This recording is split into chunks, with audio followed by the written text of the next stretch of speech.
Bonsoir à tous et bienvenue dans le journal de RTI2, la chaîne la plus proche des populations. À la une de l'actualité, c'est une réalité en Afrique, la pratique de la magie noire et du mysticisme dans nos marchés, une pratique qui fait des victimes, mais reste quand même inconsidérée par certaines commerçantes dans les marchés. Et puis hors de chez nous, au Burkina Faso, sachant qu'une nouvelle manifestation à Ouagadougou a été faite aujourd'hui contre la présence française, des centaines de personnes ont demandé le départ de l'ambassadeur Luc Alade. Encore merci à vous de nous suivre sur RTI2. En société dans les marchés d'Akeikwa dans la commune d'Abobo et de Kokoviko à Cocody, certaines commerçantes ont subi quelques pratiques mystiques qui auraient pu mettre fin à leur passage sur terre. Cependant, d'autres femmes n'ont en souvenir que de beaux moments passés entre commerçantes parce que selon elles, le marché est le lieu où se trouve leur seconde famille. Joël Gosset. Au marché d'Akeikwa, dans la commune d'Abobo, Pauline Kwame a échappé à maintes reprises à la sorcellerie selon elle. Un matin comme ça, je suis venue au marché et puis je suis venue trouver les excréments humains dans mon lieu de vente. Ça s'est répété au moins 5 fois. Quand je viens puis je trouve, j'ai pris et puis j'enlève, je jette. Quand ils font ce genre de trucs, c'est pour nuire à ta vie, ou bien c'est pour te faire quitter le marché, ou bien c'est pour te donner une maladie. La collaboration entre commerçantes d'un marché n'est pas toujours chose aisée. Comme Pauline, certaines femmes n'ont pas échappé à des tentatives d'ensorcellement. J'étais quitté en voyage. Je suis venue trouver, ils ont mis caca. C'est caca même, la personne a mis. Son caleçon, elle a porté, elle a mis dessus. Tout ce qu'on dit n'est pas touché. Moi, c'est mon mari qui est venu ramasser. Si il prenait, on dit ça allait me faire du mal. Depuis ce jour, en tout cas, vraiment, ça ne marche pas. Et pourtant, d'autres commerçantes ont connu une expérience bien différente. La cohésion et l'entente ont toujours été de mise dans leurs différentes relations avec leurs consoeurs. Chez nous ici, c'est l'entente, c'est l'ambiance. Quand on quitte à la maison, tu confies ce que tu fais à Dieu. Si le client quitte à la maison, Dieu lui dit va chez telle femme là. Il vient, il paye, il s'en va. Moi-même, je me suis levé, je suis allé faire mon marché là. C'est ma voisine là qui a vendu pour moi. C'est là comme ça là. Elle est venue là, ça fait 1 an. Mais moi, je suis ici depuis 89. Mais je n'ai rien dit.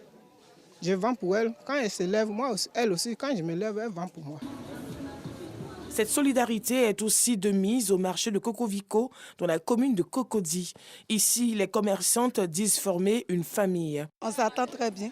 Ça va. Je n'ai pas de problème avec mes voisins. En tout cas, ça va. On se donne les monnaies. On mange ensemble. On fait tout ensemble. Puis le soir, chacun rentre chez lui. Chez nous ici, il n'y a pas de jalousie, il n'y a rien ici. Ici, c'est la famille. On rit, on vient, on cause. On a comme des serres. Ça va ici. Quand il a besoin de quelque chose, il me met là-bas, on me donne aussi. Quand il a besoin de quelque chose, il vient ici. La cohabitation dans les marchés est parfois difficile, surtout la cohabitation entre les femmes. Une chose est sûre, ni pratique mystique, ni querelle ne prennent le dessus sur l'entraide.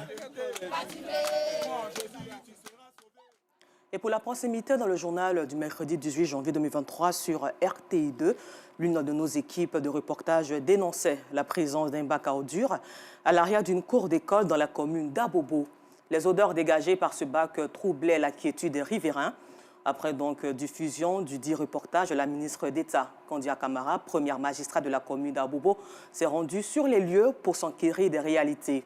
Elle a donné des instructions fermes pour que le bac soit déplacé pour le bonheur des populations, surtout des élèves et enseignants qui en souffrent énormément. Non Sangaré et Aïcha Sanogo étaient témoins. Le reportage est commenté par Pagasoro Kone de Manongui. Il y a des jours, quand nous arrivons, il y a des odeurs insupportables au niveau de l'école. Dans la scène de l'école, vraiment, nous n'arrivons même pas à nous en sortir. L'année dernière, nous avons constaté la présence de beaucoup de pneus, si on peut dire ainsi. Tout juste après la clôture se trouve la poubelle. Quelques jours après, ils sont venus, ils ont mis le feu dans ces pneus-là. Et pratiquement 1 mois, ça nous a fatigués. Et par moments, certains élèves se mettent à vomir. Il y a beaucoup d'absence parce que certains sont très souvent malades. Nous avons eu l'année dernière une de nos collègues qui est tombée. On a dû l'évacuer d'urgence dans une clinique de la place pour la réanimer parce qu'elle avait un souci de respiration. Tout ça dû aux ordures. Ce calvaire est désormais un lointain souvenir. Le cri de cœur des populations d'Abobo-Sagueran QG entendu. La ministre d'État, Kandia Camara, maire de la commune d'Abobo, s'est rendue sur les lieux pour s'enquérir des réalités. Le mercredi soir, à mon retour de mission, donc à mon retour des Émirats Arabes Unis, je suis tombé sur un reportage sur la RTI 2 qui présentait un site de groupage des ordures où vraiment les ordures débordaient et cela créait des nuisances. Aujourd'hui, en revenant de la mosquée, j'ai décidé de m'arrêter là pour en savoir davantage. Elle s'est d'abord entretenue avec le premier responsable de l'établissement, puis direction l'emplacement du bac à ordures. Elle a ensuite donné des instructions fermes pour le déplacement de ce bac. Pour elle, la santé des populations passe par-dessus tout. Nous constatons qu'effectivement, ce site-là n'est pas bien indiqué. Donc nous avons demandé à l'opérateur de déplacer ce bac à ordures afin que la santé pas seulement des élèves, du personnel, même des populations d'ici soit préservée. Je voudrais dire aux populations d'Abobo que nous sommes là pour elles. Nous sommes là à leurs petits soins, à leur écoute. Et chaque fois que nous allons noter quelque chose de gênant pour elles, nous allons agir. Une initiative saluée par directeurs, enseignants, apprenants et populations qui craignaient pour leur santé, mais surtout qui attendaient cette décision depuis longtemps des premiers responsables de la commune. Celle de voir disparaître à jamais ce site de précollecte d'ordures alentour du groupe scolaire banco-japonais. C'est sa commune, on ne savait pas qu'elle pouvait suivre ça comme ça. Mais vraiment, elle nous a montré qu'elle est prête pour la commune, ça nous fait vraiment plaisir. Et on lui dit merci. Si les riverains et le personnel éducatif sont tout heureux de la décision prise par la première magistrate de la commune d'Abobo, les élèves, eux, le sont encore plus.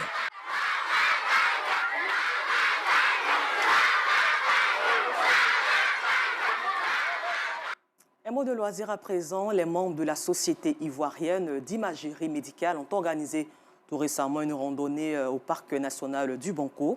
Cette sortie entre membres de cette entreprise avait pour objectif de renforcer les liens de fraternité en vue d'offrir un service de qualité aux populations.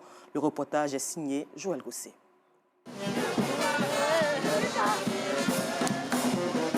Parc national du Banco. Les membres de la Société ivoirienne d'imagerie médicale SIM s'y rendent pour passer du beau temps après plusieurs mois de travail. Une fois au parc, une visite du site s'impose.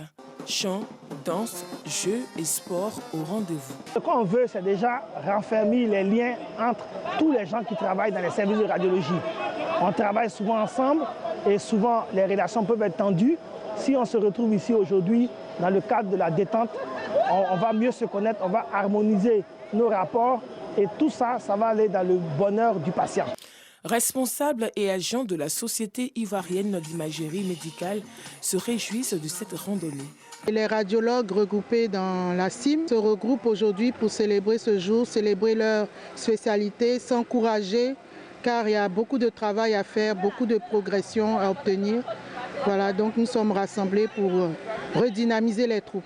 Nous avons remercié le bureau pour l'innovation et pour cette manière de célébrer cette journée-là parce qu'elle nous permet de nous retrouver tous les techniciens d'imagerie médicale, les médecins radiologues ainsi que les professeurs dans le domaine. Et ça nous permet de partager un moment de convivialité et ça nous permet de croiser aussi d'autres personnes qui sont des icônes dans le domaine. Quelqu'un a pensé à rassembler les radiologues sous la canopée et vraiment c'est à saluer. Bravo au comité d'organisation qui a vraiment fait mains et pieds pour que cette journée-là ait lieu. Ce que je retiens, c'est que c'était formidable. Ensuite, qu'il faut pérenniser. Il ne faut pas que ce soit occasionnel. Il faut peut-être que ce soit périodique. Cette première visite de la Société ivoirienne d'imagerie médicale au Parc national du Banco a été marquée par le partage d'un repas. Tous se sont donné rendez-vous l'année prochaine à l'occasion de la célébration de la Journée mondiale de la radiologie. Du Parc national du Banco, rendons-nous à Abobo ou après Abobo en fait. Un éventail d'activités récréatives initiées par les responsables de la mairie et les populations témoins oculaires des différentes manifestations nous livrent leur avis. Cette activité devenue une institution est marquée par des actions sociales, des activités humoristiques, des distinctions, des concerts et mini-concerts, mais aussi d'une exposition commerciale. Après l'apothéose de la foire à Bobo en fête, cette activité récréative, durant les festivités de fin d'année, Adam Ansoro et plusieurs autres habitants de la commune saluent cette initiative de la municipalité à but ludique. Pour certains, à Bobo en fait est une aubaine pour développer des business, une initiative qui selon eux mérite d'être pérennisée. Pendant la foire, je suis venu par ici. On a observé que vraiment il y avait de l'engouement. Parce que les articles étaient de différentes sortes ici. Alors, il y avait de quoi vraiment, on n'est pas allé loin, quoi. À Bobo, en fait, vraiment, c'est une très bonne initiative parce que c'est une fête vraiment qui rassemble la population d'Abobo et tous les ethnies d'Abobo. Et vraiment, ça fait partie aussi de la réconciliation. Et plus que, il y a des articles aussi qui sont vendus aussi dans Abobo à fête qui sont très, très au bon prix, au prix bas. Et vraiment, cette fête aussi a donné l'occasion aussi à des parents qui étaient un peu démunis d'avoir aussi des cadeaux au nom du maire, Mme Kandia Kamara. Même quand la foire était là, on était contente parce qu'on se débrouillait un peu derrière la foire, on vendait un peu. Quand la foire aussi est quittée là-bas, on vient à notre place, on vend un peu. Quel bilan partiel dressé donc d'Abobo en fête? Nous avons démarré par une foire, une semaine commerciale, organisé par les commerçants de la commune d'Abobo. À cette occasion, il y a eu plus de 150 stands de jouets, d'habits, de divers articles, ce qui a permis à nos populations d'avoir tous ces articles ici, sur place, au lieu de se déplacer pour aller dans d'autres communes pour faire leurs emplettes pour les fêtes de fin d'année. Et nous avons aussi organisé des concerts, des mini-concerts pour eux. Il y avait un village gastronomique et nous avons organisé aussi un arbre de Noël. Nous avons terminé par un gigantesque feu d'artifice. Démarrée en mi-décembre, la foire d'Abobo en fête a connu son apothéose le dimanche 8 janvier 2023 avec la prestation des humoristes de l'émission humoristique Bonjour 2023. Et toujours en culture, Christem Organisation a tenu la 9e édition du Festival international de louanges d'Abidjan Fila. C'est une plateforme musicale qui prône la musique reggae et jazz tout en permettant aux mélomanes de faire des dons. Cette 9e édition qui a eu lieu dans un complexe hôtelier de la place a eu pour objectif de collecter des fonds pour aider les enfants déscolarisés. La cause des enfants déscolarisés au cœur de la 9e édition du FILA, Festival international de louanges d'Abidjan. Christem Organisation, une plateforme musicale qui prône la musique reggae et jazz, veut en plus apporter son soutien aux couches démunies lors de cette soirée. L'objectif, donc, c'est à la fois écouter de la musique, faire la promotion de la culture, mais également faire des dons suivant la cause qui a été indiquée, c'est-à-dire collecter des fonds pour les enfants déscolarisés. Les artistes de jazz et de reggae ont fait des dons aux enfants déscolarisés, mais aussi déployé leur talent. Une initiative saluée par le ministère de la Culture et de la Francophonie. Il s'agit de soutenir les orphelins, les enfants déscolarisés et permettre que ces enfants reprennent leur cycle scolaire.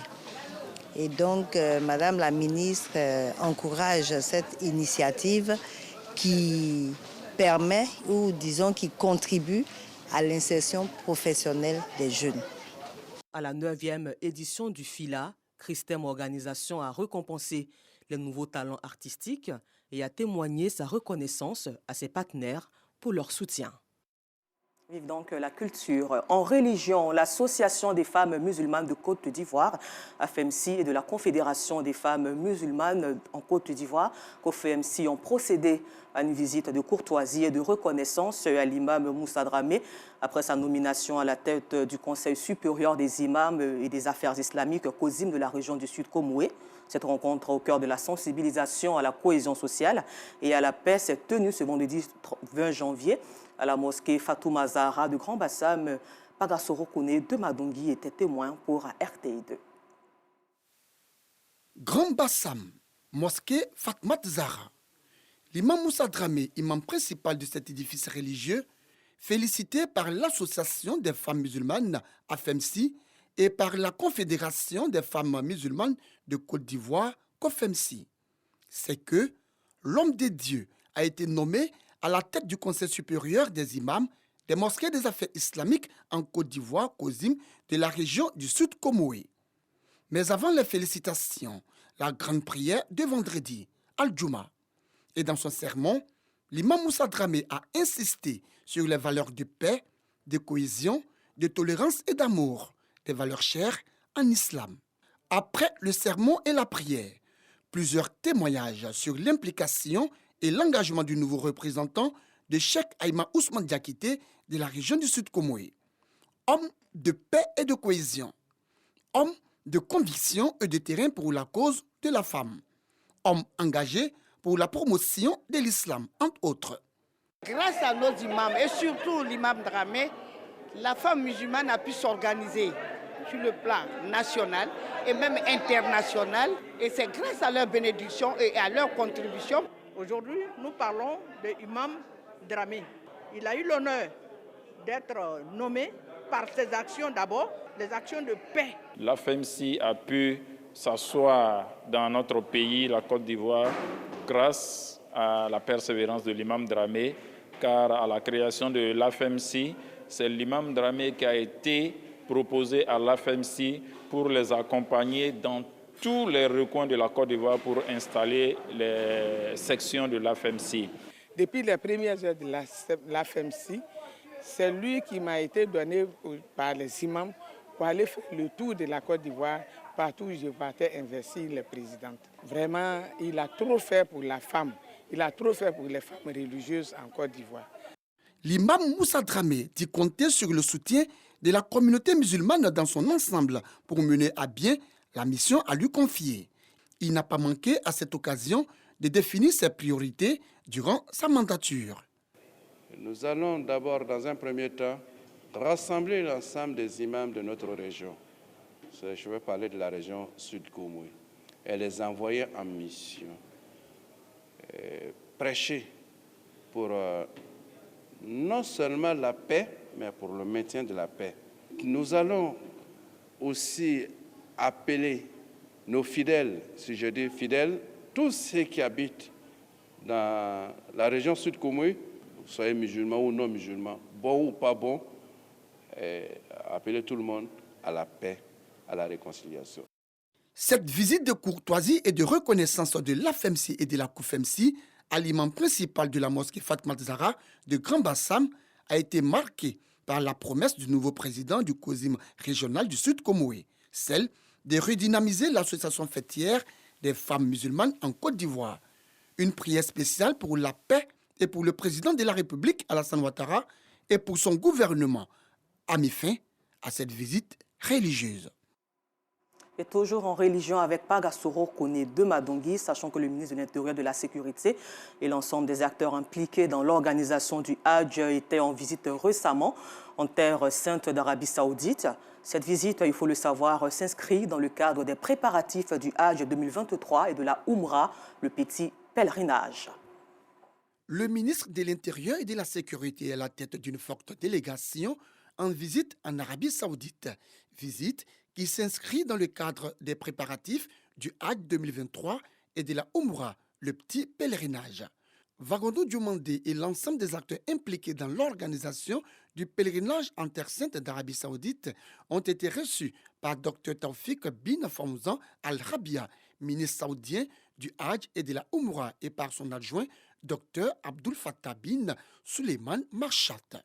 Au centre des discussions, le bilan du Hajj 2022 et le quota alloué à la Côte d'Ivoire. Il était important pour nous de venir donc en Arabie Saoudite aux côtés des autorités saoudiennes pour faire un bilan de l'édition 2022 afin de mieux préparer l'édition 2023. Je voulais profiter justement de cette occasion pour dire merci aux autorités saoudiennes qui cette année ont revu le quota du contingent ivoirien à 10 000. Contrairement à ce que nous avons eu l'année dernière avec des restrictions qui nous ont fait partir que 4 527 pèlerins pour le compte de la Côte d'Ivoire. Donc ce quota de 10 000 vient à propos. Nous avons sollicité auprès des autorités saoudiennes la possibilité de revoir ce quota à la hausse. Nous espérons que cet appel-là sera entendu pour permettre à la très grande majorité des candidats au pèlerinage d'accomplir ce 5e pilier de l'islam. Après le ministère saoudien du Hajj et de la Oumra, le ministre Vagondo Diomandé et sa délégation sont allés rendre visite aux différents logeurs du contingent étatique. À l'issue des discussions, l'émissaire du gouvernement s'est dit rassuré quant aux conditions d'accueil et d'hébergement des pèlerins ivoiriens. Cette présentation est absolument édifiante pour moi. Voilà, je peux partir rassuré quant aux conditions d'hébergement dans lesquelles les Ivoiriens vont séjourner au cours de leur séjour ici. Présentation de la maquette de l'hôtel 5 étoiles en construction devant accueillir les années à venir l'ensemble des pèlerins ivoiriens. Présentation des nouvelles tentes de Mina et d'Arafat. Visite du cimetière des Martyrs, du Mont Oud et de plusieurs autres sites touristiques de la Mecque ont mis fin à cette visite du ministre de l'Intérieur et de la Sécurité, le général Vagondo Diomandé, et de sa délégation en Terre Sainte d'Arabie Saoudite. Et pour terminer, au Burkina Faso, plusieurs personnes ont manifesté à Ouagadougou ce jour contre la présence française et ont notamment réclamé le départ de Luc Allon, de l'ambassadeur de France à Ouaga. Encore merci à vous et bonne suite de programme sur RT2, la chaîne la plus proche des populations.